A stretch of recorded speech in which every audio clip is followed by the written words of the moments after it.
Hey, everyone. So I know what you're thinking. Woo. You're not thinking that. Sorry about that.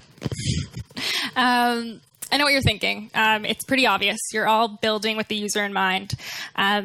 We also just had a talk that talked a lot about this as well, which is great. But with that, I ask, with a show of hands, how many of you have spoken to a user in the last month? Like directly, not read something pasted into Slack. Okay, cool. A month. That's awesome. Okay. Well, I don't have a follow-up question to that then. And then since you've all been sitting for the last 40 minutes, can everyone just stand up for a sec? I know, a little bit strange. And if you don't know the person to your right, introduce yourself, tell them your name, where you're from, maybe your job title if you want.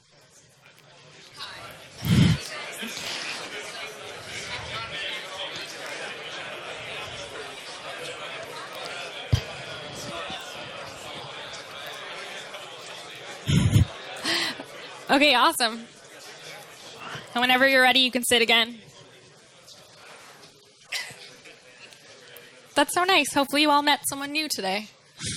So I'll introduce myself now that you know everyone around you. My name is Effie. Effie Lynn, spelled very strange on all social media platforms. If you take a photo of this, please tag me on Twitter because I'm trying to tweet these days. And I work at Shopify. I'll get into that a bit later, but I work on our app store. So a bit in developer relations, but primarily in product. And I'm from Toronto in Canada.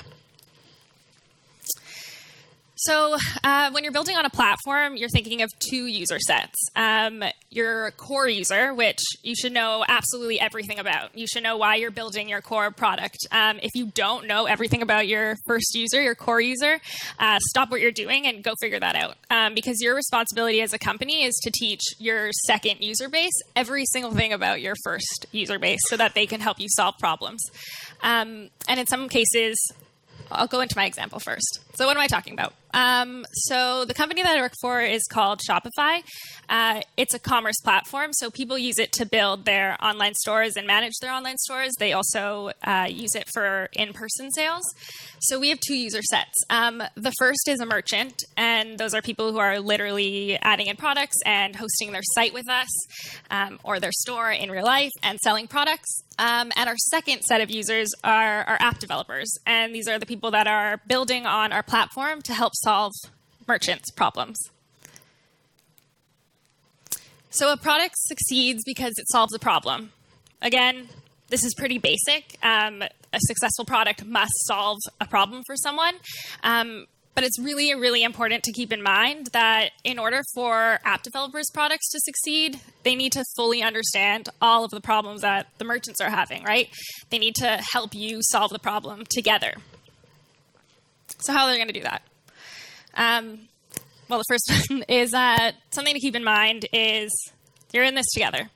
Sounds a little cheesy, but you have to first figure out, prioritize what you're building. You can't build everything, right? That's the point of building a platform on top of it, is to have other people help you build the full solution. So as a company, you're building what most people use most of the time, which means that your third-party developers are building what a lot of people use a lot of the time. So it's important, again, for them. Oh, that turned out weird. It's important for them to understand your user base, right? Your core users. So for that to happen, there's tons and tons of ways that you can do it. A few that we do are literally you could show them the data. So that could be like the age range, the location, the education level, the tech savvy level, which is important. The languages. In our case, it's important to show plan type, and that's because they're feature differentiators. So they need to know what features are available to what user. And then user stories.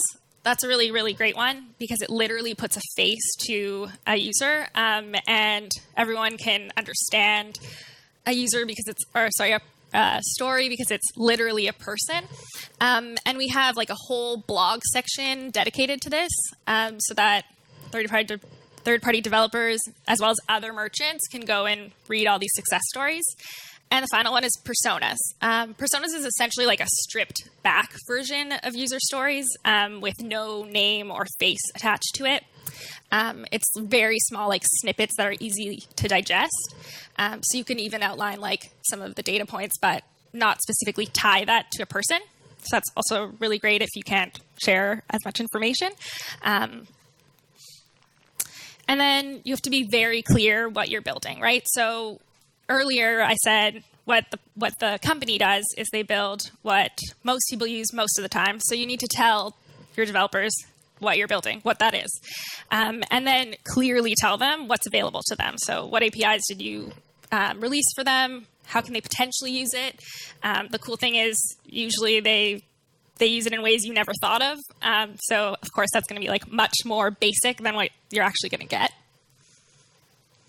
And then you have to have a ton of resources for them, right? You have to explain if it's something that needs to be like clearly outlined. For example, we have something called the sales channel, and it lets merchants publish products onto marketplaces. So like the bigger ones are like Amazon that we build, and then they have ones like Wish that third-party developers build. And for that, we have our UI kit, and that has everything from like pieces of code and our voice and tone guide for writing.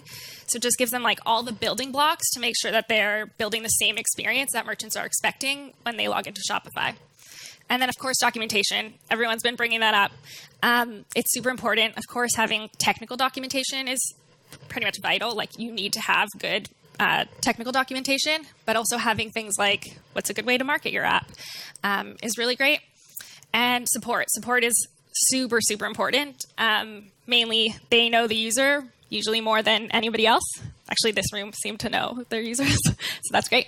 But they're collecting like all of the feedback and issues that people are experiencing every day. They're also like collecting a ton of feature requests. So support is really important. It's always best if you're releasing like a beta feature to tie them to one specific support person so that they can track it properly.